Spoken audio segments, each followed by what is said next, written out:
American Family News, I'm Rusty Pugh. The coronavirus is closing in on a grim milestone in the U.S. Jackie Ibanez with more. The death toll here in the U.S. from the coronavirus pandemic is nearing the 10,000 mark this morning. Despite that grim figure, President Trump remains somewhat optimistic, telling reporters during a White House briefing last night he sees a light at the end of the tunnel. There are more than 335,000 confirmed victims here in the U.S., the most of any country in the world. Have you heard of Zoom bombing? The FBI is warning hijackers are invading popular teleconferencing platforms. Rachel Sutherland explains. The FBI field office in Boston has received multiple reports of conferences disrupted by threatening language and inappropriate images. So you're in a corporate meeting and all of a sudden somebody that you don't recognize joins the meeting and is very disruptive with lewd comments to, doing some things that you'd really rather not have in any sort of meeting. Fox News chief tech contributor Kurt Knudsen recommends using advanced settings, set up a specific name for a meeting, and require attendees to use a password. Zoom says it's working on new features to enhance security. Rachel Sutherland, Fox News. A former naval commander questions the Navy's decision to fire an aircraft carrier commander who sought help for his virus-stricken ship. Chad Groening has more. Acting Navy Secretary Thomas Modly announced that Captain Brett Crozier was relieved of command of the USS Theodore Roosevelt because he, quote, demonstrated extremely poor judgment in the middle of a crisis. Modly said the captain created a panic when he sent a memo pleading for help to too many people. Modly said that Crozier should have gone up the chain of command, which was already moving to help the ship. Retired Navy Commander Kirk Lippold commanded the USS Cole during a 2000 terrorist attack. He says Crozier did try to go through the proper channels. If you look at what happened, this commanding officer requested help from his chain of command, and his chain of command either ignored, didn't understand, or willfully chose not to put the sense of urgency that the rest of the nation is putting behind containing the COVID-19 virus. He was on a warship at sea conducting missions, but it was peacetime. So Lippold says Crozier determined his sailors did not need to die. So consequently, he said, if my chain of command at the 2 to 4 star level cannot provide me with the timely assistance needed to contain this explosive virus on board my ship, I have no choice but to go outside the chain of command to safeguard my crew and my ship. The USS Theodore Roosevelt is docked in Guam, where it is being sanitized and the crew is being tested for the virus. I'm Chad Groening. The U.S. Department of Justice is showing support for 3 female athletes suing the Connecticut Interscholastic Athletic Conference for allowing biological males to compete in women's sports. Alliance Defending Freedom attorney Christiana Holcomb explains why the DOJ got involved. The interpretation of Title IX is at issue. The U.S. Department of Justice decided to file a statement of interest to really help the court properly interpret Title IX. And we hope that the court will give it proper weight and credence. ADF says the U.S. Department of Education's Office of Civil Rights is already investigating allegations of discrimination by the athletic conference, but Holcomb reports why they moved up their filing of a federal lawsuit. But because 2 of our young women, Selena and Chelsea, are both seniors this year, we decided that we couldn't wait any longer, and so proceeded with filing a federal lawsuit. Holcomb says 2 males have taken 15 women's state championship titles and more than 85 opportunities to participate in higher-level competition from female contenders in just the past 3 seasons. I'm Bob Kellogg. Oil prices fell back after reports said a meeting between OPEC and Russia reportedly has been delayed until April 9th. Dow and S&P futures are also higher. American Family News is online at onenewsnow.com and on the One News Now mobile app. I'm Rusty Pugh.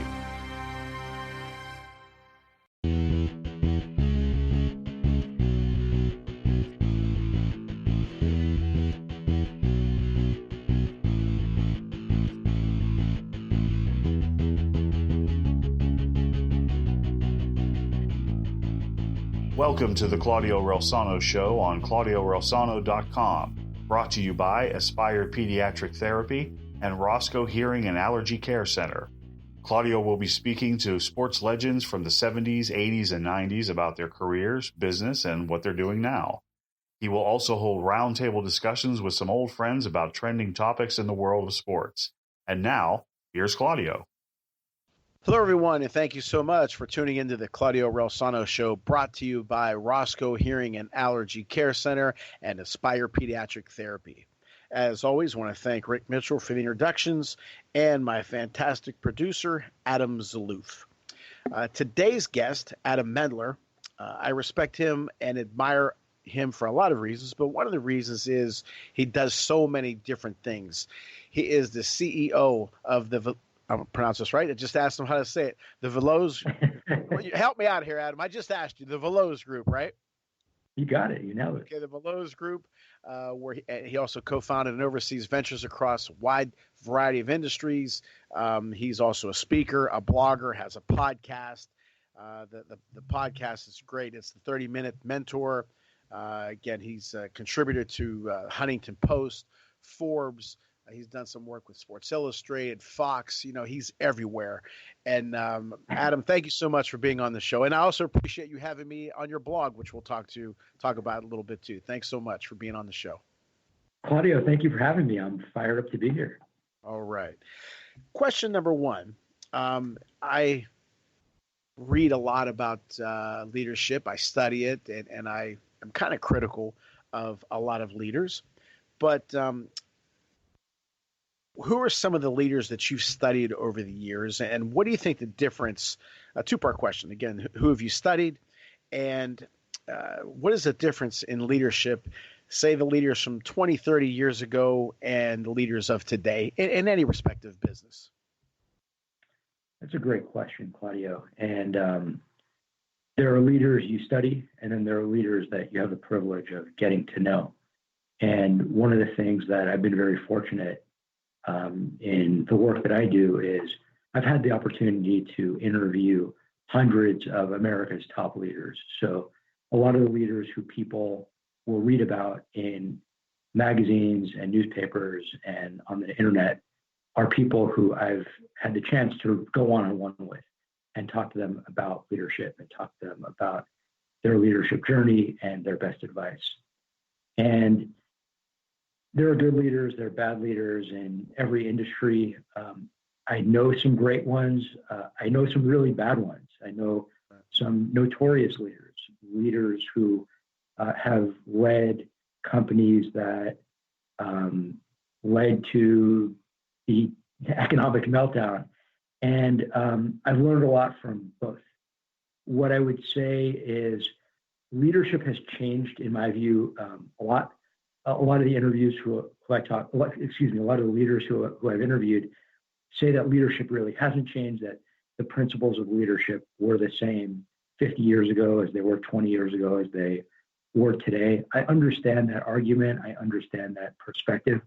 I think there's something to that. I think a lot of the core principles of leadership are eternal, but I do believe that leadership has changed a lot over the years. And Claudio, given that you're a huge sports guy, I'm a huge sports guy, I would imagine many of your listeners are really into sports. You don't need to look any further than leaders in basketball or in baseball or in football. And when you look at who's coaching, we could just talk about basketball. I mean, Bobby Knight was the most successful college basketball coach of his day until he wasn't, until he got run out of Indiana, until he couldn't get another job coaching college basketball. Certainly not at a major, powerhouse college. Who is the most successful coach in the NBA today? You can make a case that it's Brad Stevens. And Brad Stevens is the antithesis of Bobby Knight. He doesn't yell and scream at his players. He doesn't berate them. He inspires them by being on their side, by explaining to them what they need to do to win, what they need to do to succeed, by putting them in the best position possible.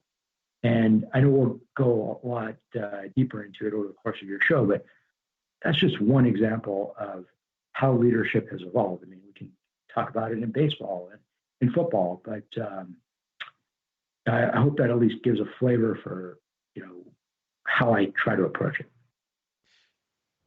I knew this was going to happen. You and I spoke a few weeks ago, and we said we were going to talk about a lot of different things, and I can see that's going to be the case. I didn't have this question written, but you mentioned Bobby Knight and Brad Stevens. How about if Bobby Knight's style obviously would rub a lot of people the wrong way, but if you were the general manager who hired a Bobby Knight, wouldn't it be smart to get players that would want that kind of discipline, that would want that kind of push? And again, what's the saying? Round peg in a square. Round peg in a square hole. I mean, do you think that would work in an NBA setting? And obviously, Stevens can coach both pro and college, but if you did hire a Bobby Knight, wouldn't it take a veteran team or at least a group that would want that kind of discipline, would want that kind of a coach to push them? Well, look at John Beilein. Right. Look at John Beilein. John Beilein was an extremely successful coach in college. Mm-hmm. Obviously, had a great run for years and years before he went to Michigan. Did great at Michigan. Was hired by the Cavs and didn't even make it through the season. Barely made it through half of the season. And why was that the case? Because the players didn't want to play for him. His style, which worked so well in college, didn't work in the NBA. So, Claudio, to answer your question, no, I don't think that Bobby Knight's style would work in the NBA. I actually recently interviewed Rick Barry, one of the greatest basketball players of all time. And one of the things Rick said in our conversation was, the style of coaching that was effective in his day wouldn't really work today because players aren't receptive to getting yelled at the way that they were back then. Right. You need a pat on the back today. And Brad Stevens does that. Brad Stevens does that well. Now, that's not to say that players need to be coddled and players need to be babied. And there's obviously a middle ground. And the role of a leader is to really understand how to get the most out of each and every person in your organization, whether that person is a basketball player or whether that person is some other employee. It could be, in the case of my organization, it could be a software developer. It could be someone who works in our warehouse. It could be someone who works on our sales team. It could be a customer service representative. Every person is different. And it's incumbent upon whomever is leading, whether they're the CEO or whether they're the middle manager, to really get to know every person who they're responsible for managing and understand how to get the most out of that person in a way that is going to really resonate. A couple quotes. One of them I used on the interview that I did with you was, they won't care what you know until they know that you care. But another thing another quote that I read somewhere was, rules without relationships equals rebellion. And I think that's what happened in Cleveland. But, he wasn't that far. The NBA, at least the Cavaliers, let's just keep with them. They didn't have a bunch of seasoned veterans, guys who were 28, 29, 30, 34. They had a bunch of guys that weren't that far removed from college that really may have even been juniors and seniors in college. So why did it work for him at Michigan, but not in Cleveland? Was it money? I think money definitely is a factor. The entire system is different in college compared to in the NBA. In college basketball, we can use the word money, but the way the system works is you have this scholarship that's hanging over your head as a player. So coach has an enormous amount of power over players. If there's the scholarship, but even more important than the scholarship, for a lot of these guys, the coach controls playing time. And if you're playing and if you're the focal point of the offense, it's playing time, it's what kind of role you have on the team, how you're featured. And to a great extent, the coach really plays a big role in what kind of contract you're going to get, what kind of pro contract you're going to get, not even necessarily an NBA contract, but even what kind of look you're going to get from an overseas team. And those guys get paid really well. In the NBA, you have your contract. You've already gotten paid. And the relationship is different at that point. You've made your money. Now, maybe you haven't made the money that's going to take care of you for the rest of your life. Maybe you haven't made the money that's going to take care of you for generations. But you've gotten paid. You bought a car, maybe 2 cars. You have, you're much better financial footing than you were a couple of years earlier. And the power dynamics have changed. So at that point, the manager, the coach, the leader needs to be able to really connect with the players who play for him. And you know what, Claudio, in college, you're a college coach. You understand this as well as anyone. I know it's a little bit different at Carnegie Mellon, but in most, certainly in every Division I college, it's all about recruiting. It's all about how you can bring in the best players possible into your system. So, coaches at that level need to really be able to connect with players. And I know you're good buddies with Coach Cal. He's an absolute master at connecting with players. So in my backyard at UCLA, Ben Howland was a very successful coach in terms of win-loss record, but he got pushed out despite the amount of games he won because there was this feeling that he wasn't really resonating with the next wave of players and that they needed someone who would.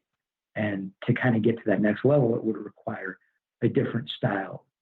And it hasn't really worked out for UCLA, but that was at least the thinking.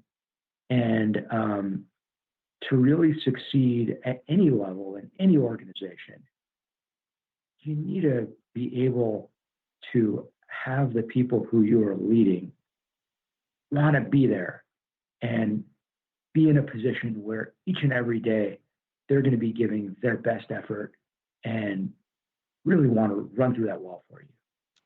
Right. I totally agree 1,000%. Now, do you think there are more things today to deal with as a leader than years ago again? I don't. I mean, I don't really have the context. Leaders 50 years ago weren't dealing with coronavirus, but, they were dealing with whatever sets of challenges they were dealing with then. I think that every leader in every era is dealing with his or her unique slate of issues. And I don't think leadership today is any more complicated. I think that the rules have changed. It's sort of like in baseball. Is baseball an inherently more complex game today than it was when Cy Young was playing and Christy Mathewson and Rogers Hornsby and Babe Ruth and Lou Gehrig? I don't think so. I don't think the game has really changed. Now, there are shifts and, there are a lot of things that are going on. The strategy has changed. There's DH and this and that, but fundamentally it's the same game. The rules are more or less the same. And I think kind of going back to your original question, that's one of the reasons why a lot of the great leaders who I've interviewed say that the principles of leadership have remained timeless. So as much as some of the tactics have changed and we need to communicate differently when we're managing millennials and we're managing Generation Z compared to the way we may have managed 20 or 30 years ago, we certainly need to manage differently post-Me Too. But fundamentally, a great leader is someone who can connect and resonate and relate in the right way with the people who he or she leads. Right. Okay, I like that. Well, on that note, we're going to take a quick commercial break to hear from our sponsors, Roscoe Hearing and Allergy Care Center, Aspire Pediatric Therapy, Dom's Pizzeria and Sports Bar at 502 Cabot Avenue in Trafford. Call 412-372-3667. And criminal defense attorney Eric Jackson Lurie with offices located in downtown Pittsburgh and Fox Chapel. Call Eric at 412-963-9308. We will be right back with Adam Mendler. Spring is here, and so are spring allergies. Are you experiencing headaches, fatigue, nasal congestion, itchy, watery eyes, ear pressure, or vertigo? You may have spring and summer allergies. We can help at the Roscoe Allergy Center in DuBois. We'll diagnose, treat, and get you feeling better. Allergy therapy could help eliminate these symptoms and avoid the hassles of daily medications, as well as the side effects that go along with them. We can help at the Roscoe Allergy Center. Modern solutions with the care you've been looking for. Call Dr. Roscoe's office today. 814-375-0455. Has your child been diagnosed with an autism spectrum or developmental issue? You're not alone. Aspire Pediatric Therapy has been helping families for over 10 years and has 3 convenient locations. Through love, laughter, and play, the Aspire team provides occupational speech and feeding therapy using the area's only state-of-the-art sensory motor gyms. Aspire will treat you and your family like family. Don't settle for less. Call 412-474-3566 or check them out on the web at aspirepediatrictherapy.com. We want to welcome our newest sponsor, Dom's Pizzeria and Sports Bar, 502 Cavett Avenue in Trafford, Pennsylvania. Call 412-372-3667. Don Pecora, great guy, great food. Make sure you tell him we sent you. Okay, Adam, who are some of the leaders that you studied that have become role models, and did you meet any of them or interview them? Oh, yeah, so many. I mean, we can kind of spend, Claudio, I don't know how much time we have, but we can spend the rest of the interview and really the rest of the night just talking about all the great interviews of all the great leaders I've had the fortune of interviewing and connecting with and getting to know on a personal level. A leader who I truly admire, who I had on my podcast, 30-Minute Mentors, a couple of weeks ago, who I look up to is Admiral Jim Stavridis. So, I mean, he's one guy just off the top of my head who I'm not sure to what extent your listeners are familiar with him, but Admiral Stavridis is a retired 4-star admiral, was the chief allied commander of NATO. And when Hillary Clinton was running for president, she considered Admiral Stavridis to be her vice presidential running mate. In fact, he was only one of 6 people who she interviewed to be her running mate. And when she lost the election and Trump won, Trump then interviewed Admiral Stavridis to be Secretary of State.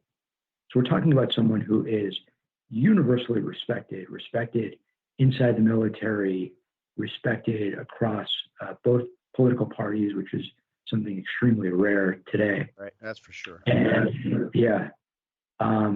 And, you know, I've interviewed Admiral Stavridis a couple of different times. We've had the fortune to chat quite a bit offline, and he's someone who I really admire for a number of different reasons. Obviously, I have tremendous admiration for his accomplishments, but what I really love about the guy is he's very humble, he's very real, he's very personable. He's very self-deprecating. Anytime I see one of his posts on social media, we're connected. It's often a joke, kind of poking fun at himself. And that was something that I asked him about in my interview with him. Just sort of a sense of humility, which is incredible for someone that accomplished, a retired 4-star admiral. Almost all of the retired generals and admirals, and I've interviewed some active generals, they've all said something that I think listeners would find really interesting, which is, and they've all said it in one variation of this or another, and this is actually Admiral Stavridis' way of framing it. Most people think of military leaders as like the Jack Nicholson character from A Few Good Men. Right. But in reality, the style of leadership to be successful in the military is no different than the style of leadership to be successful in any other walk of life. And it requires someone who doesn't yell and scream at their troops. I've interviewed a number of different generals who have said to me, I can count on the number. I can count on one hand the number of times that I've screamed over the course of my entire career. I had a retired admiral tell me, I can't even think of a single time that I've said in my career, this is an order. And those are leaders who I admire. That's a style of leadership that I admire. And interestingly enough, the really successful CEOs and founders and leaders across all verticals who I've interviewed have led in a very similar way. Fortune 500 CEOs, founders of multi-billion-dollar companies, all followed the same style of leadership, a leadership centered around empowering, not a leadership style centered around telling people what to do and how to do it, but rather empowering people to be their best selves. Now you talk about things that you like in a leader. What have been some of the things that you've seen either working with a leader or observing them that made you cringe? So, Claudio, in our interview that you and I did, which was awesome, you shared such tremendous insight, and I hope your listeners check it out on my blog at adammendler.com. We did a piece where I went one-on-one with Claudio, and Claudio shared some really tremendous insight and advice on a wide range of topics.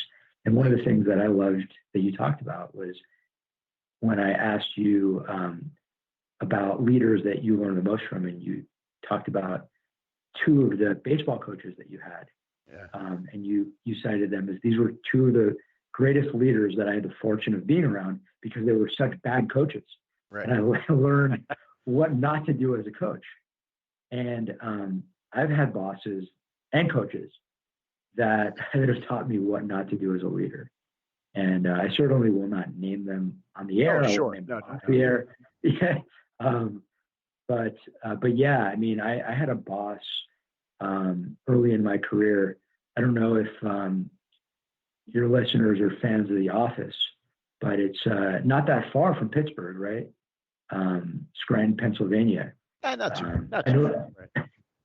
The show is actually filmed in my backyard in Van Nuys, or was filmed in Van Nuys, but it's based in Scranton. And I had a boss who was a cross between Dwight and Angela from the show. So for those of you who are not familiar with The Office, Dwight is this just sort of totally psychotic, out of his mind, zany would be an understatement, character, and Angela is just this mean, passive-aggressive.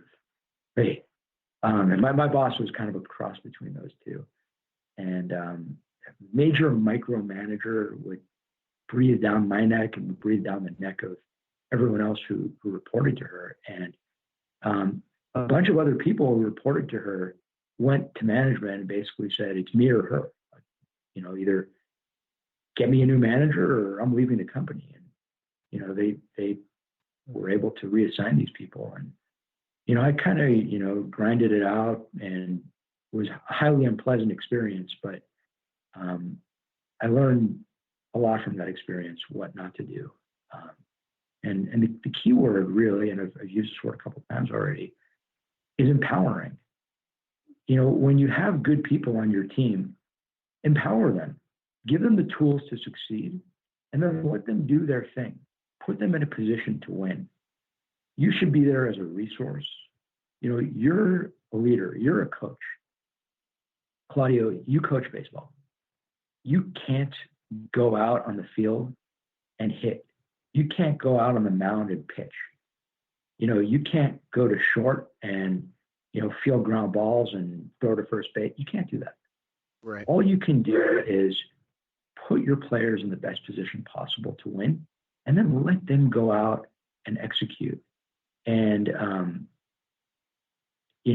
managers who I've been around who I think breathe down your neck a little bit too heavily are ones that I've learned from in trying to go the other direction. I remember saying that to you about the two guys that I'm lucky to have had, because they taught me what not to do. The one was just, as I said in the interview. Again, you can read that interview on Adam Mendler, MENDLER.com, on his blog, and also you can check out his 30-minute mentor interviews as well, his podcast. But he was just terrible with everybody. And the thing that I always say is this: I don't blame those two guys. I blame the people who hired them. I mean, what did they do during the interview process that would say, okay, I want you to be the head coach of this program, and you're the face of this program? So again, if you hire me to speak on a particular subject that I speak on, or coach baseball, terrific. But if you hire me, Adam, to work on your carburetor, don't get mad at me because I botched the whole damn thing up. Sure. I blame you for hiring me, But these guys, I will. They put me through hell. A lot of it was their insecurities, I guess. But I'm so glad, looking back on it, that I had that experience. I didn't enjoy it then. And like I said, they made it hell for me. And that's something that I never wanted. And even talking to some of my players, or past players, current players, whatever, they will talk about their former coaches. And some of them, obviously, they'll speak well of, and some of them they won't. I always said here's what I want, Adam. When my players graduate, when they leave me, they leave the school, they leave our program, I want them to be upset that they left. I want them to miss our team. I want them to miss me, to be very corny about it. I want them to have had a good experience playing for me. Why would I want somebody to say, man, I couldn't stand him? Or like, if we have I always say this, if we have practice at 6, I don't want them to say, oh, man, I got to go see him again. And nor do I want to say that about them either. But that's the thing I cringe the most, is whenever these guys try to be tough guys or just cold, distant. They think that that's what a leader is. And by talking to you several times, I don't think that you think that that is what a leader is. Being absolutely not. Again, now you're going to have to be tough at times. Sure. I look back at my career. The guys that I've snapped on the most were my best players, and still I'm very close to, believe it or not. But there's tough love, Claudio. There's tough love. There's tough love, but it has to come from a place of love. Right. And to talk about coaching, I'm going to tell you about 2 coaches that I played for, who I also had the same experience with you. One coach was just a bad dude. He was not a good guy. He had no business being a coach. He wasn't knowledgeable about the game.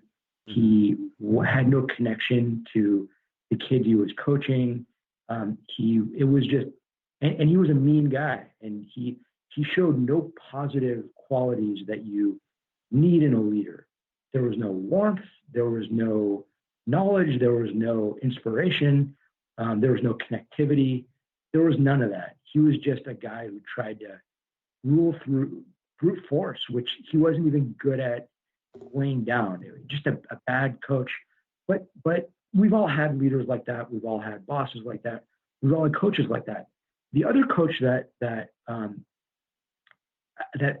sort of stands out to me, that I have really, I don't want to use the word resentment, because at the end of the day, it's sort of, you kind of get over the stuff at high school baseball.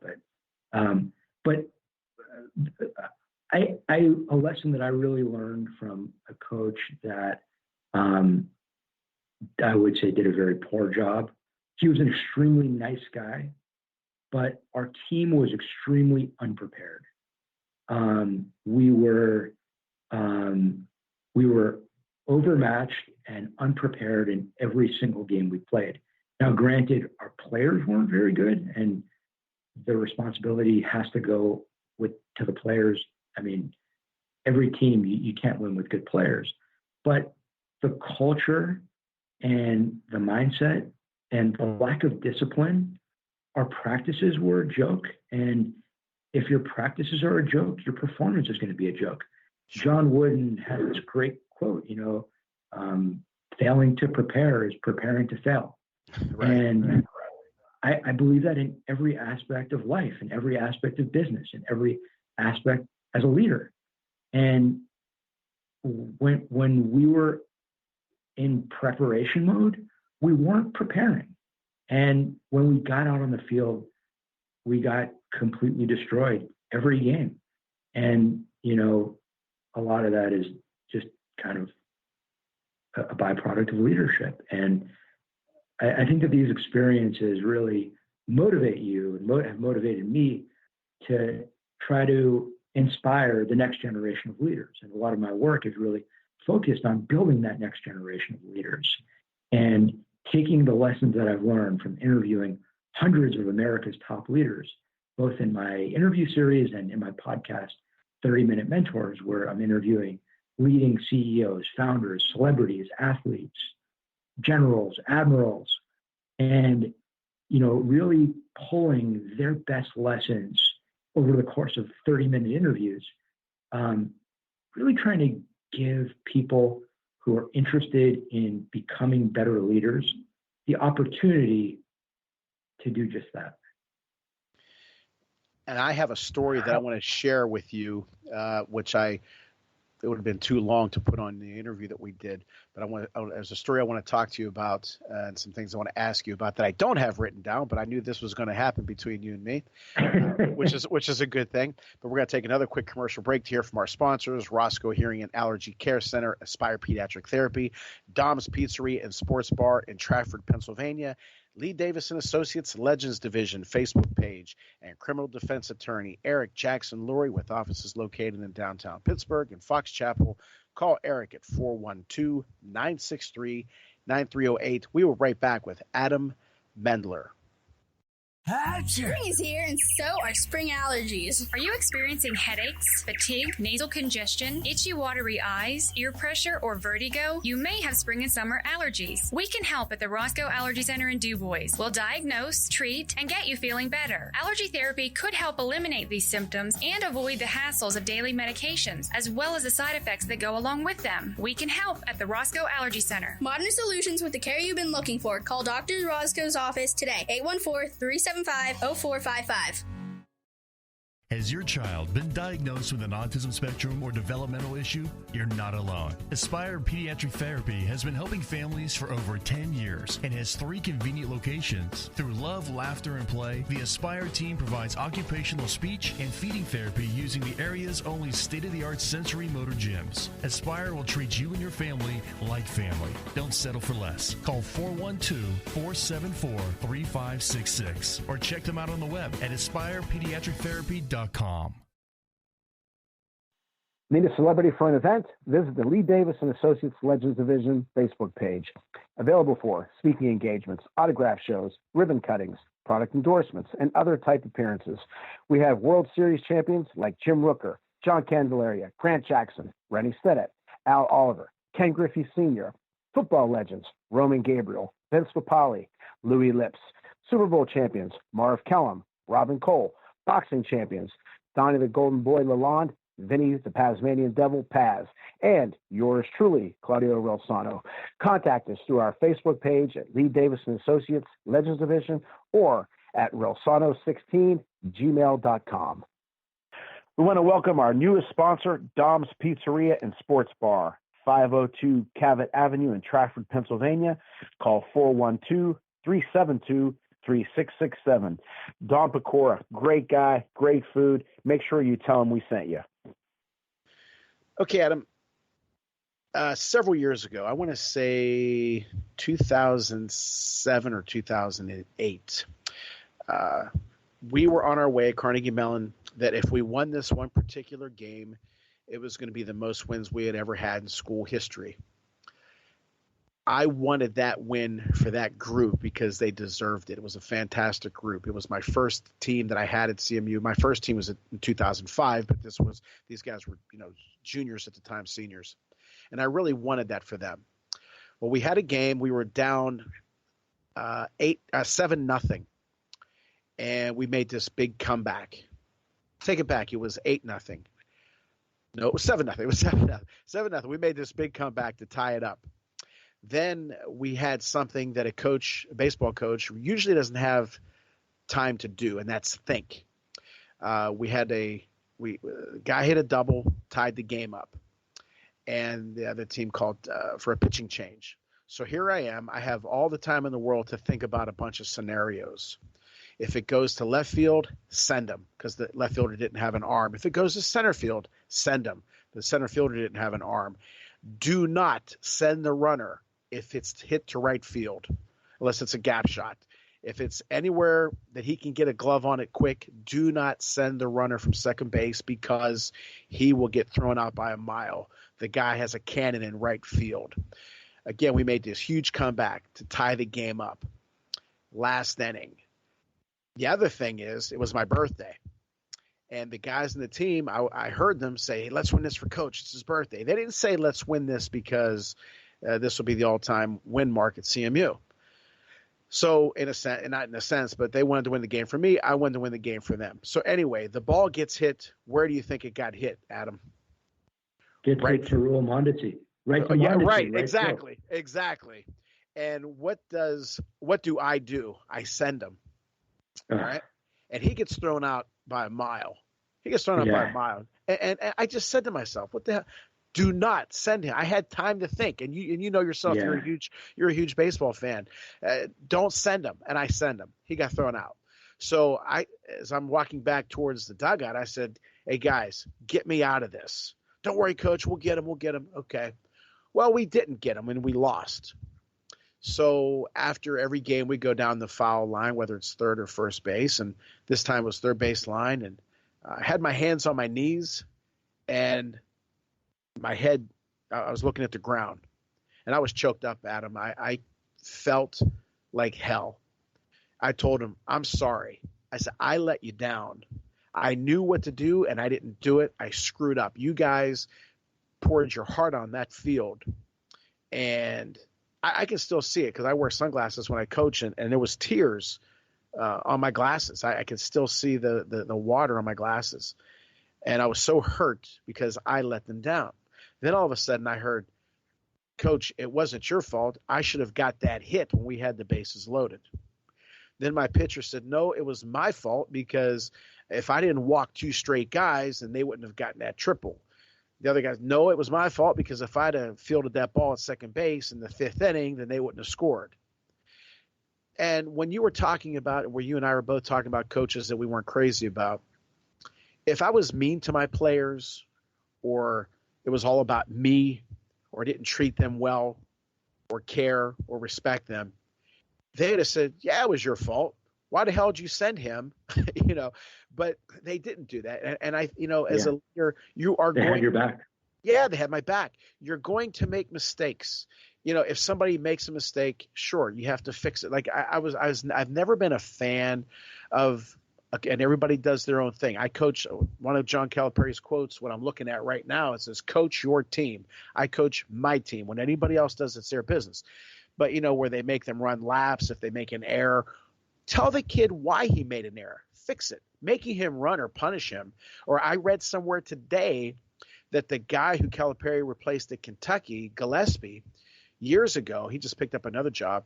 But I read that he made one of his players stay in the bathroom during parts of the game because he screwed up, or made him ride home with the equipment managers. What's that going to do other than make that kid resentful, mad at you? And then when you mess up, what he's going to do? He's going to be glad that you messed up. And I don't know what your thoughts are on that piece. Yeah, I mean, Claudio, a lot of really good content packed into that, just to sort of build on it. One of the things that I really admired about Mike Scioscia, who was the Angels' longtime manager, and as a Pennsylvania guy, Philly guy, I know. Right. I don't know if people in Pittsburgh probably don't really like people in Philly, so don't hold this against me, guys. That I like Mike Scioscia, but now we have Joe Madden, who's also a Pennsylvania guy. So the Angels have a pipeline of Pennsylvania managers, interrupted by Brad Ausmus. But anyway, I digress. One of the things that I always admired about Mike Scioscia was that he never ripped his players in the press. He never bashed his players in the media. A guy would screw up, and you would never hear Sosha give a quote, saying anything negative about a guy doing something bad. And, he had his guys' backs. What is, berating your player in the media do other than cause hard feelings? Right. And I think that, Sosha, obviously, as a former player, as, a leader, as the catcher for some very successful Dodger teams, understood the importance of managers having their players' backs, whether the team wins or whether the team loses, whether the player gets the game-winning hit or whether a player strikes out with the game on the line. It doesn't matter. The job of the boss is to have your guys back. And for me as a leader, I think it's extremely important to show your team that you support them. Claudio, I'm going to give you an example that took place earlier this week in one of my own businesses. And this doesn't happen often. This is actually very unusual for this to happen, but it kind of stands out. And one of my companies is an office furniture company. So we have a company called Beverly Hills Chairs.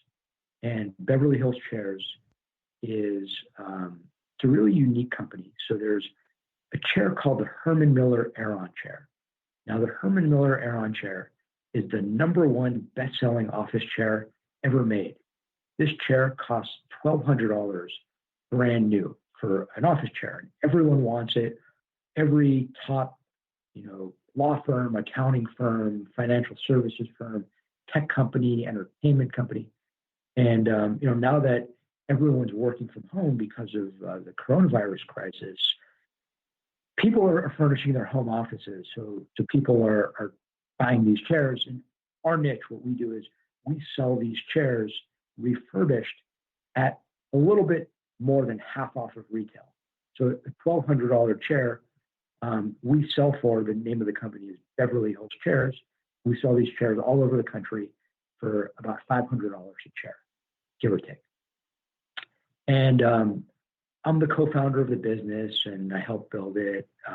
But I'm not the day-to-day guy who runs it. We have a guy who runs the day-to-day operations. One of the reasons why that business has been successful is because we've been able to build out a really, really robust and powerful customer service operation. We put our customers first.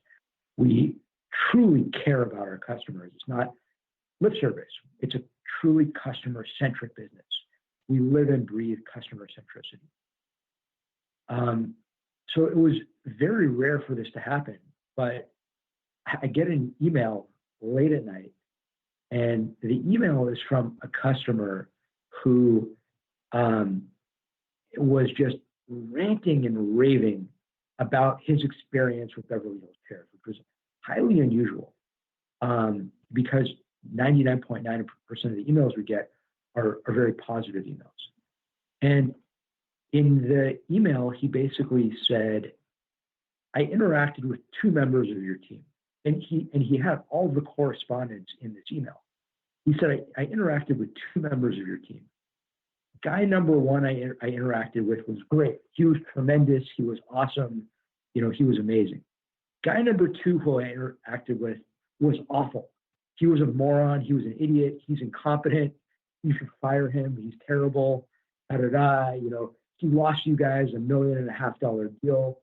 The guy's a loser. He was just ripping him. And he included the correspondence. And he included everyone on the email, guy #1, guy #2, myself, my business partner, to sort of track down our emails. And I responded to him late at night. It was like after 10 p.m. my time. I responded to him right away as soon as I saw that. And I said to him, I'm really sorry that you had anything short of an amazing experience with us. Anytime I'm aware of a customer or potential customer who has anything but an unbelievable experience with my company, I like to personally get involved because I want to make sure that everyone has a tremendous experience with our company. So, let me know when you want to talk. I want to help rectify the situation. But, and I tried to say it, in a as unoffensive way possible. But so-and-so who you called out in this email is outstanding at his job. And there's no reason for you to personally attack him. With that said, I want to rectify the situation and help you however I can. But I thought it was really important, Claudio, as a leader, to defend my guy and not to do it in a way that was going to start a fight or do it in a way that was confrontational. But I thought it was really important to show my guy and to show the other guy in the email who was being praised that as a leader, I have my guys' backs. If a customer is going to completely trash one of my employees personally, I'm going to defend them because that's inexcusable. These are human beings and we're a small business, and I get that these are tough times and emotions run high, but my guy's not a loser. My guy's he's a good guy. And when he included the correspondence, he actually did nothing wrong. I don't really even know where this guy was coming from. And, I think it's important as a leader to do whatever you can to manage situations and to resolve situations and to, obviously make things worse, make things worse, make things work. But it's really important to defend your guys and have their back. Claudio, you had your players' backs, your players had your back. I want to make clear in any way I can, anyone who works for me, anyone in my organization, I have their back.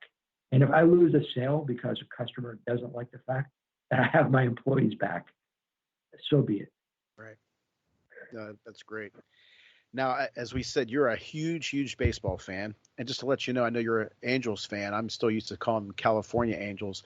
But when Reggie Jackson signed with him in 83 or 82, after the strike year, they had some great teams with Reggie Jackson and Rod Carew and Bobby Grich and Baylor and Lynn. I mean, and they didn't win the World Series, and I was pretty upset about that. But anyway, Now, again, you're a huge baseball fan. Tell me this. 2002. That was the first time we won it.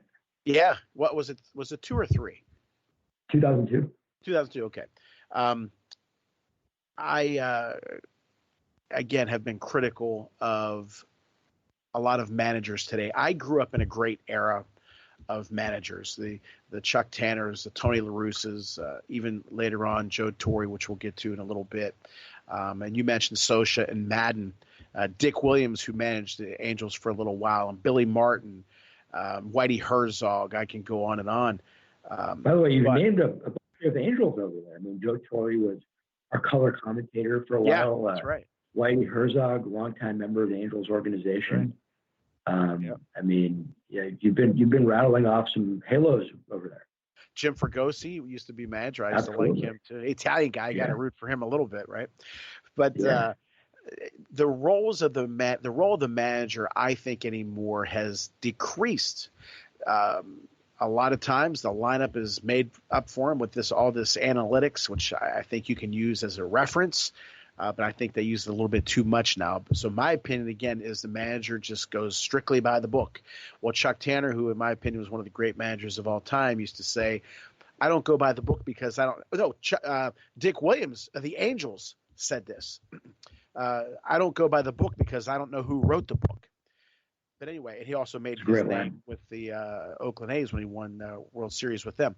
But what are your thoughts about the baseball managers today when they strictly go by, okay, as soon as the guy gets 100 pitches, he's got to come out, even if he's pitching a no-hitter, or we have to play this guy today because of the analytics. There's no gut instincts anymore, in my opinion.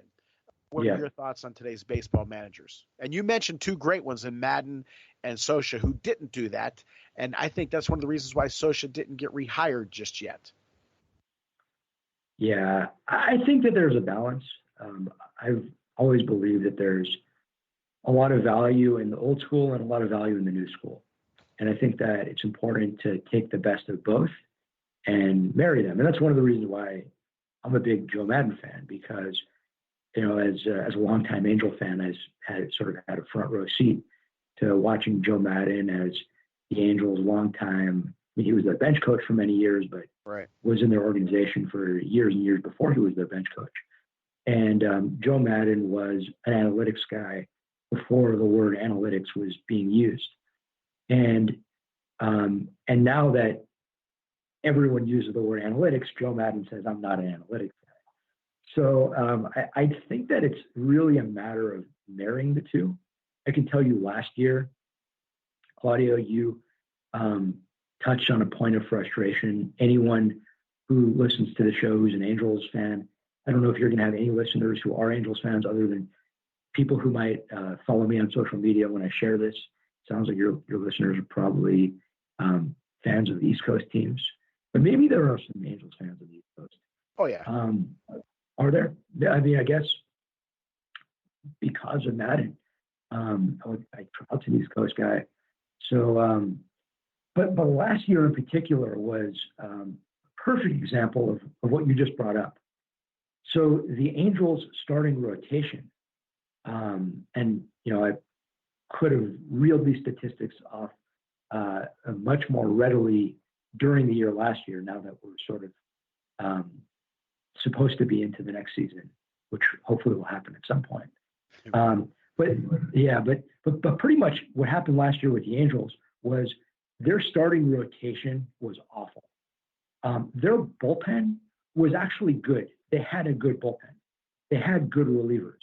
The problem was their bullpen was so exhausted because the philosophy was anytime you would go through the lineup twice, you would have to hook the starting pitcher. Right. So, your starting pitcher could be cruising, could be at 75 pitches, and the starting pitcher would get the hook. And they would go to the pen, and by just after the All-Star break, the Angels bullpen was completely gassed because all their relievers, no matter how good they were, the Angels have a reliever named Ty Buttrey, who's phenomenal. I'm a big Ty Buttrey fan. But Ty Buttrey was gassed. And, there's only so much that you can only go to the well so many times. And I understand that the analytics tell you that when you go through the lineup a third time, the offense performs much better that third time. I get it. I understand why. It makes sense. You've seen the pitcher the third time. Pitcher might be more fatigued. I understand all that stuff. But the consequences are that your bullpen, which consists of human beings with human arms, isn't going to make it through 162 games as fresh as you need them to. So there has to be that balance.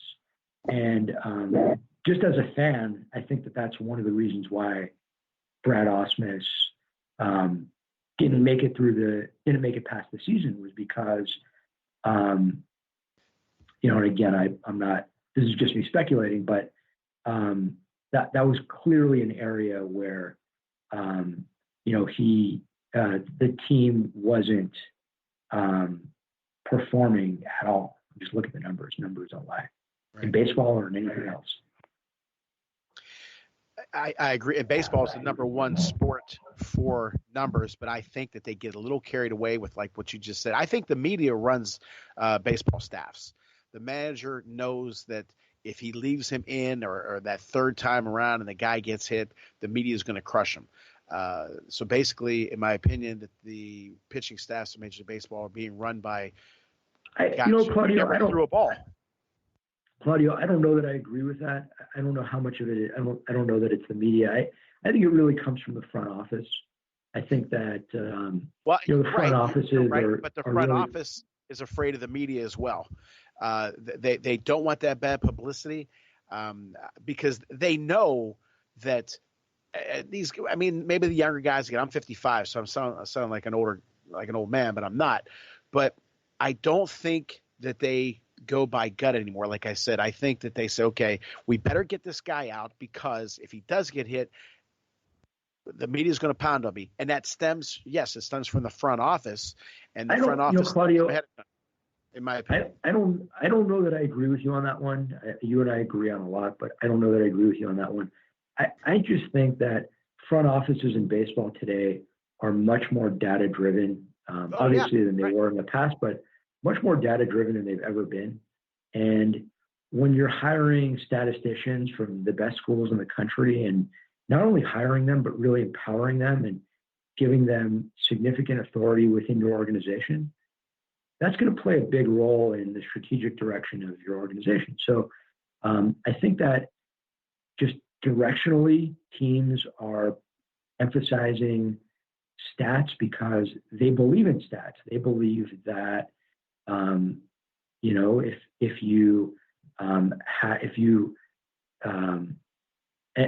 had conversations with players about this. I had a conversation with a guy I know who I'm not going to say which organization, but was recently drafted, and he was telling me about the way that he's being coached in his organization. And he said that a lot of the coaching he's receiving is based on analytics and talking about spin rate and talking about things that were sort of foreign to a lot of us however many years ago.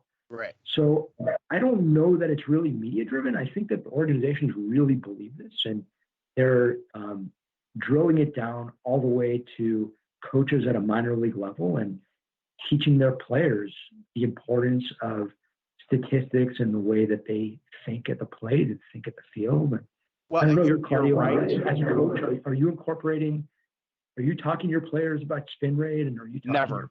Now, our scouting company, and I'll give you a quick example. Yeah. 2100 is a pretty good spin for launch angle, and that to me that's garbage. To be honest with you. Okay. Baseball's hitting is number one. Hitting is the worst taught thing in sports by far. These guys, and I can prove it physically, these aren't opinions, they're facts. Like, it's not an opinion that I'm speaking to Adam Mendler right now. It's a fact. The way that they're teaching hitting to launch the ball, everybody's definition of their definition of launch is not good in my opinion, because there's more strikeouts today than there are hits. Think about that, number one. And they're all teaching this upper angle, uppercut, and back to the spin rate. Now, our scouting company does have the machines to do those things because we have to, because that's what's asked of us. But like the spin ratio, guy has 2100 spin ratio. Damn, he's pretty good. That's great. Yeah. But out of the 12 pitches he threw an average 21 spin ratio, he only threw 2 of them for strikes.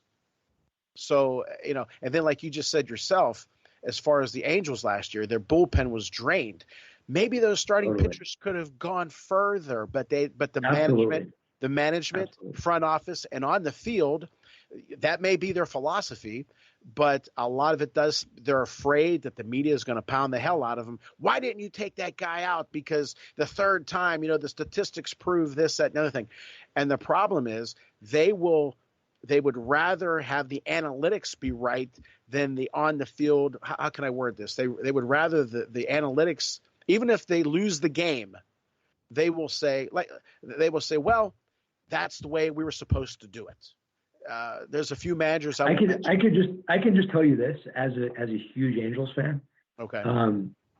After a lot of games when starting pitchers got pulled after 6 innings, right, and a starting pitcher would go 6 innings or 5 innings and was humming. Mm-hmm. First question that would come from the media was, why did you pull starting pitcher after only 2 times through the lineup?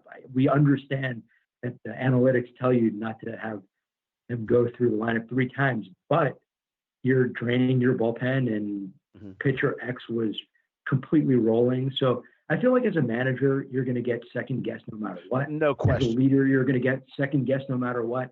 I think that one of the things that you need to do as a leader is you need to make hard decisions. And right. Your decisions are often going to be wrong, and hopefully they'll be right, but you need to have the courage to make them. And you're 1,000% right.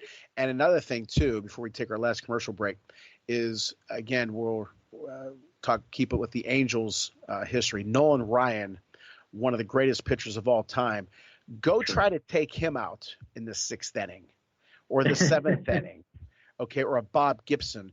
Or, again, forget about the Hall of Famers like the Steve Carltons and the Don Suttons, another former Angel. Forget about those guys, the Jim Palmers, the Seavers, the Nolan Ryans.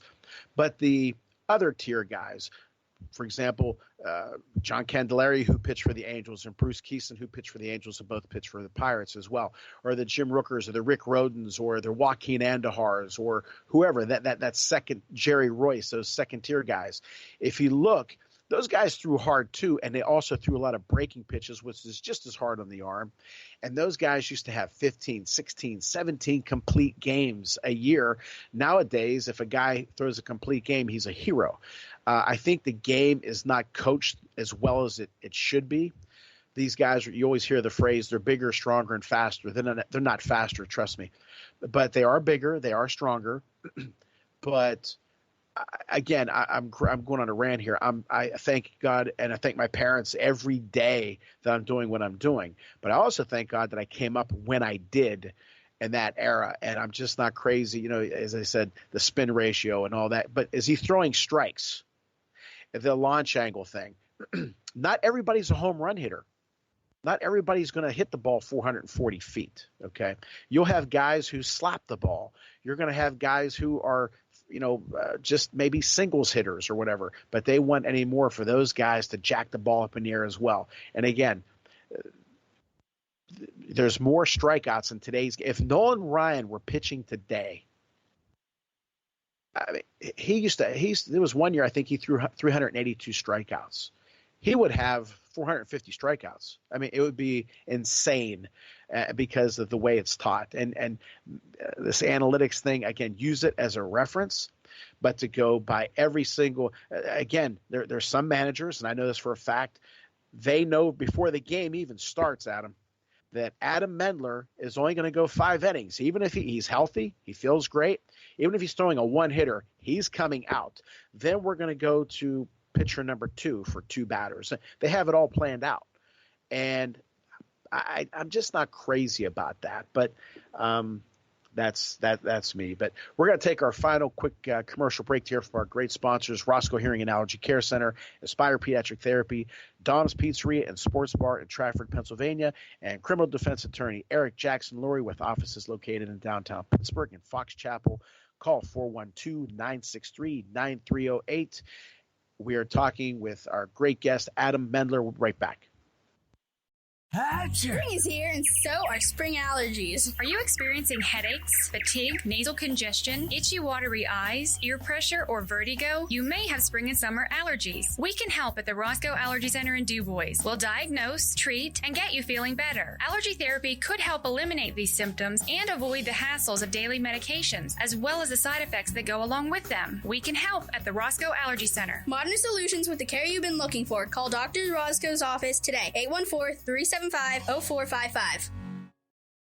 Has your child been diagnosed with an autism spectrum or developmental issue? You're not alone. Aspire Pediatric Therapy has been helping families for over 10 years and has 3 convenient locations. Through love, laughter, and play, the Aspire team provides occupational speech and feeding therapy using the area's only state-of-the-art sensory motor gyms. Aspire will treat you and your family like family. Don't settle for less. Call 412-474-3566 or check them out on the web at aspirepediatrictherapy.com.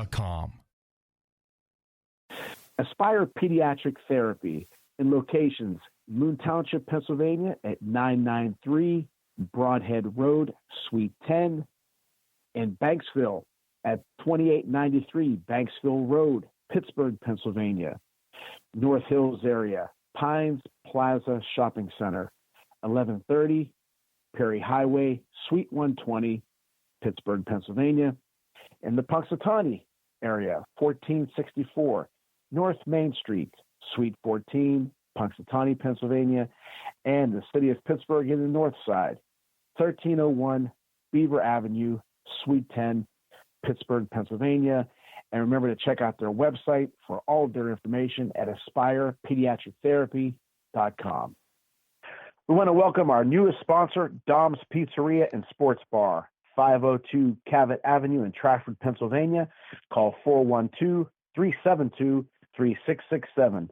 Don Pecora, great guy, great food. Make sure you tell him we sent you. Okay, Adam, a couple final things before we get into our Eric Jackson Lurie final word. I'm very, very curious to see what you are going to answer here. Who was more important to the New England Patriots dynasty, Bill Belichick or Tom Brady? Wow. That's a tough one, but I'm going to go with Tom Brady. I agree. I've said before, we've had some great seasons at CMU. We've won a few conference titles, and we've had some tough seasons at CMU. I'm very, very, very critical of myself as a coach. I reflect on it, and after every game, did I do this right? I was just as good when we were, had losing records as we were when we had winning records. And I said this quote that I read: if you ever see a turtle on top of a fence post, he didn't get there alone. If a coach wins championship after championship, that's great. He's a good coach, terrific. But you have to have the horses. You have to have the horses. There's some coaches that in basketball, this one guy comes to mind in the NBA. There's several in baseball that I know that are kind of so, but they've won. They've won because you have the players. Bill Belichick is considered the greatest thing that ever lived, but he didn't do that. He did okay in Cleveland. He didn't tear the world up. But I'm with you. I think Tom Brady is much more important. But thoughts on what I just said real quick? Yeah, I'm just going to say in our previous segment, one of the things that I said that it's really important for a leader to do is to make hard decisions. That was a really hard decision. I mean, I could just as easily say Bill Belichick. So I don't know how sold I am on my answer about Brady. I truly believe that you could make a strong argument either way. I'm going with Brady because at the end of the day, you need to execute on the field. That's right. And players execute, coaches coach. But a case could definitely be made that Belichick was more important because you put a different quarterback in there and they still could have been a dynasty. You remove Belichick and I don't know that they will win as many championships. So it's a tough one. That's actually a really, really good question, and one that I don't know that there's ever going to be a definitive answer. Like when I was a kid, and this will give listeners a sense of how old I am, but when I was a kid, the question was, who is more important to your team? Is it Joe Montana or is it Jerry Rice? Who's the greater player? Is it Joe Montana or is it Jerry Rice? Right. How do you answer that question? You really can't. Now it's fun. It makes fun. That's what makes sports fun. And right. It doesn't mean that we can't talk about this all day and all night, but I don't know that there really is a right answer. Well, we mentioned Joe Torre earlier, and I've always admired him and the way he is with his players and how they care for him. But when he was with the Mets, below 500. Cardinals, right around 500. Atlanta Braves, had a few good years, had a few bad ones. Goes to the Yankees, he's in the Hall of Fame. So I'm sure he improved as a manager. It's just like I think I try to improve every year as a coach. But at the end of the day, and probably that may have been an unfair question to ask you, Belichick or Brady. You have to have the team, the entire team. You just can't have one player, obviously. But Joe Torre, I'm sure, would tell you he was a good manager with the Mets. He made some mistakes. He got better later on. But again, you have to have the horses, in my opinion. It's really the marriage, and sure, you totally nailed it. It's really the marriage between the right leader and the right organization. And as an LA guy, there's no better example than the Lakers. I mean, I was growing up when the Lakers had great players. There was one year the Lakers had 4 All-Stars, which is crazy.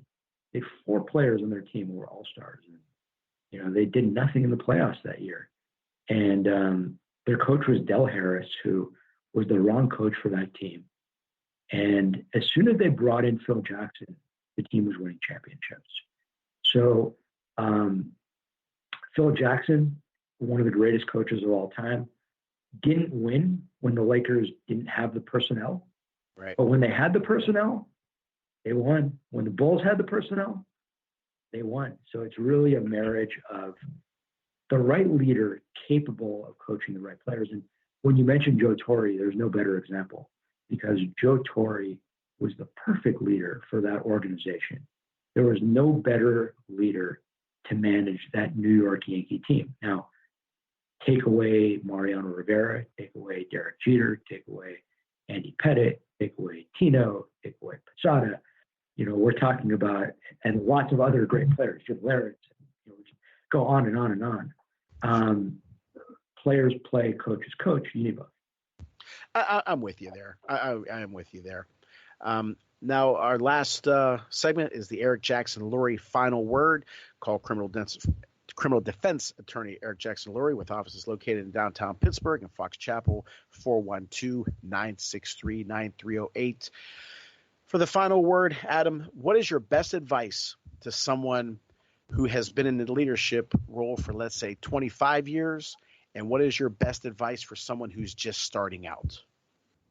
Wow, those are great questions, Claudio. And firstly, before I dive into those, thank you again for having me on the show. This was a pleasure. The time My pleasure. flew by. I really, really enjoyed it. I appreciate my it. best this is tremendous. I hope your listeners enjoy this as much as I'm enjoying it. Oh, they will for sure. Good. My best advice for leaders who have been leading for the last 25 years is that leadership today is a little bit different than it was 25 years ago. And it's a little bit different than it was 5 years ago, a little bit different than it was 3 years ago. The dynamics have changed, the people have changed, and leaders need to change. What worked 25 years ago, what worked 5 years ago, might work today, but it very well might not. And it really goes back, Claudio, to what we talked about at the very beginning of the show, which is I'm a firm believer that you can't lead through fear and intimidation. You need to lead through inspiration. You need to lead by getting the people on your team on your side. Right. And my best advice for new leaders is it's never too early to learn. It's never too early to start. It's never too early to become great. It's never too early to just get started on that journey. And the best way to start, and this is my message, when I do a lot of public speaking, and this is a core part of my message, is before you can be a great leader, before you can really effectively lead others, you need to be able to lead your own life. Right. You need to be able to understand yourself. You need to lead yourself through the process of self-discovery. It starts with understanding who you are, what you're really, really, really good at, what you're not good at, what is your superpower, and going through that journey. And, that's one of the things that I love doing, whether it's working with large organizations, working with nonprofits, speaking at universities, but really helping leaders become their best selves. And I know you do a great job of it. And if you could you please tell everybody your website and your blog, your podcast, and how they can get in touch with you, everything. Thank you so much, Claudio. So I try to make it really easy for people. It's just my name. It's Adam Mendler. So you can find me at adammendler.com. That's my website. On social media, it's at Adam Mendler. So on Instagram, at Adam Mendler. On Twitter, at Adam Mendler. Just Adam Mendler is my handle. And my podcast is 30-Minute Mentors. That's all spelled out, 30-Minute Mentors. You can find that at my website, adammendler.com. You could also find it at 30minutementors.com, or you could find it on whatever podcasting app you use, iTunes, Spotify, Stitcher, Google Play. try to make it as accessible as possible for as many people as possible. Really, my goal is to spread the word and try to empower as many people as I can and try to build as many great leaders. Because at the end of the day, Claudio, you know this as well as anyone. What's more important than leadership? It's not just about building great leaders, but it's about inspiring everyone who is touched by the impact of a leader. Well, you said the word impact. Jim Valvano used to say his most favorite word in English dictionary is the word impact. And I know you're certainly having a lot of impact. And I've learned a lot just in our short conversation here. And I have a feeling we're going to have you on again if you ever want to come back on. I'll come back tomorrow. I mean, anytime. You tell me. All right. Well, we're definitely going to have you on. While you were talking there, I was thinking, not that I hope this happens, but if certain coaches get fired or if they do something great, I would love to have that conversation with you for sure. Yeah, I mean, I would love to be back on anytime. You tell me, Claudio, happy to do it, and always love talking about leadership, always love talking about sports, love talking about baseball.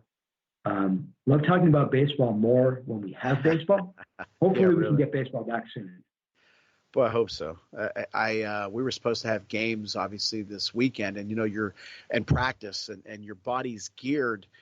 6 o'clock. I got to leave the house at 4:30. Well, where are you leaving? You're not going anywhere. This is a crazy time, for sure. And like I said, your body clock knows you should be on the field, but obviously that's not the case. And hopefully we can get through all this, as they say, alone together, and get through it. It's something that none of us have ever seen, and it's been a hell of a thing. But I think we'll get through it. As they say, this too shall pass. So let's just hope everyone listening stays safe, stays healthy, and keeps the spirits up. I mean, my message to everyone listening is stay strong, stay positive, and, keep up the fight. Right. There you go. Adam, it's great to talk to you. And again, it was a thrill to be, to do the interview with you on your blog. I hope people can check it out at AdamMendler.com. That's Adam, MENDLER.com. You can check out his podcast, his blog. Great having you on the show, Adam. And like I said, we'll definitely have you on for sure again. Claudio, the pleasure was mine. Really, really enjoyed it. And thank you. Can't wait to be back on. All right, brother. We'll talk to you soon. Thank you. Thank you. Okay, everyone. That was a lot of fun, and that went quick. But I know you guys will enjoy it. We did tie sports into it, but Adam's a great guy, and it's definitely an honor to have him on the show. As always, I want to thank Rick Mitchell for the introductions and the outros, and Adam Zaloof does a great job. Couldn't do the show without Adam. Want to thank our sponsors, Roscoe Hearing and Allergy Care Center, Aspire Pediatric Therapy, Dom's Pizzeria and Sports Bar at 502 Cavett Avenue in Stratford. Call 412-372-3667. And criminal defense attorney Eric Jackson Lurie with offices located in downtown Pittsburgh and Fox Chapel. Call Eric at 412-963-9308. You can hear our show on ClaudioReilsono.com, iTunes, Stitcher, and Spotify. And now you can hear us on Spreaker.com/user/Espen, ESPEN blog. Excited to be on that network. Subscribe to the show. And as always, we're going to have a lot of great guests coming up. And as always, I'd like to thank my mom, Ida, and my dad, Olindo Reilsono, for everything they did for me. And, of course, thank you to the listeners. Talk to you guys soon. Thank you for listening to the Claudio Reilsono Show, brought to you by Aspire Pediatric Therapy and Roscoe Hearing and Allergy Care Center. Be sure to tune in next time on ClaudioReilsono.com.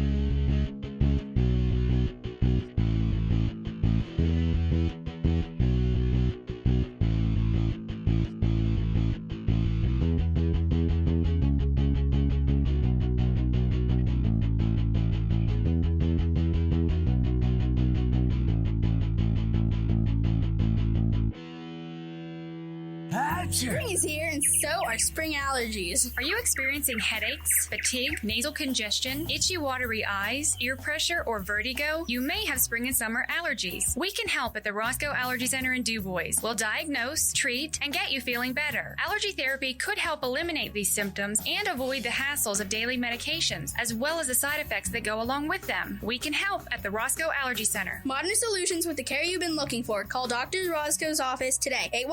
814-375-0455. Has your child been diagnosed with an autism spectrum or developmental issue? You're not alone. Aspire Pediatric Therapy has been helping families for over 10 years and has 3 convenient locations. Through love, laughter, and play, the Aspire team provides occupational speech and feeding therapy using the area's only state-of-the-art sensory motor gyms. Aspire will treat you and your family like family. Don't settle for less. Call 412-474-3566 or check them out on the web at aspirepediatrictherapy.com. We want to welcome our newest sponsor, Dom's Pizzeria and Sports Bar, 502 Cavett Avenue in Trafford, Pennsylvania. Call 412-372-3667. Don Pecora, great guy, great food. Make sure you tell him we sent you. American Family News, I'm Rusty Q. The coronavirus is closing in on a grim milestone in the U.S. Jackie Ibanez with more. The death toll here in the U.S. from the coronavirus pandemic is nearing the 10,000 mark this morning. Despite that grim figure, President Trump remains somewhat optimistic, telling reporters during a White House briefing last night he sees a light at the end of the tunnel. There are more than 335,000 confirmed victims here in the U.S., the most of any country in the world. Have you heard of Zoom bombing? The FBI is warning hijackers are invading popular teleconferencing platforms. Rachel Sutherland explains. The FBI field office in Boston has received multiple reports of conferences disrupted by threatening language and inappropriate images. So you're in a corporate meeting and all of a sudden somebody that you don't recognize joins the meeting and is very disruptive with lewd comments to, doing some things that you'd really rather not have in any sort of meeting. Fox News chief tech contributor Kurt Knudsen recommends using advanced settings, set up a specific name for a meeting, and require attendees to use a password. Zoom says it's working on new features to enhance security. Rachel Sutherland, Fox News. A former naval commander questions the Navy's decision to fire an aircraft carrier commander who sought help for his virus-stricken ship. Chad Groening has more. Acting Navy Secretary Thomas Modly announced that Captain Brett Crozier was relieved of command of the USS Theodore Roosevelt because he, quote, demonstrated extremely poor judgment in the middle of a crisis. Modly said the captain created a panic when he sent a memo pleading for help to too many people. Modly said that Crozier should have gone up the chain of command, which was already moving to help the ship.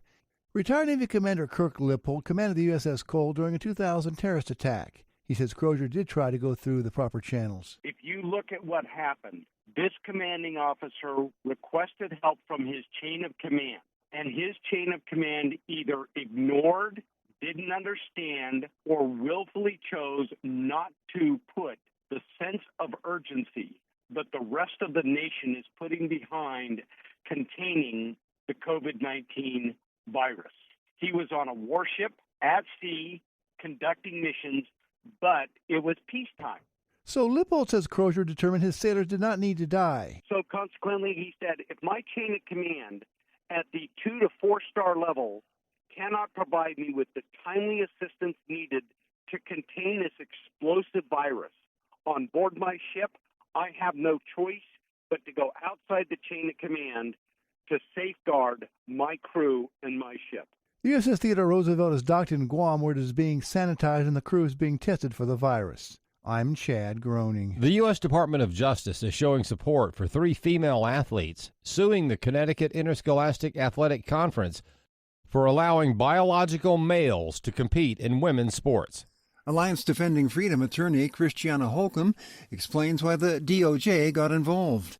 The interpretation of Title IX is at issue.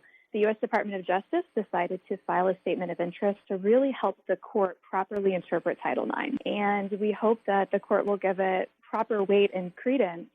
ADF says the U.S. Department of Education's Office of Civil Rights is already investigating allegations of discrimination by the athletic conference, but Holcomb reports why they moved up their filing of a federal lawsuit. But because two of our young women, Selena and Chelsea, are both seniors this year, we decided that we couldn't wait any longer, and so proceeded with filing a federal lawsuit. Holcomb says two males have taken 15 women's state championship titles and more than 85 opportunities to participate in higher-level competition from female contenders in just the past 3 seasons. I'm Bob Kellogg. Oil prices fell back after reports said a meeting between OPEC and Russia reportedly has been delayed until April 9th. Dow and S&P futures are also higher. American Family News is online at onenewsnow.com and on the One News Now mobile app. I'm Rusty Pugh.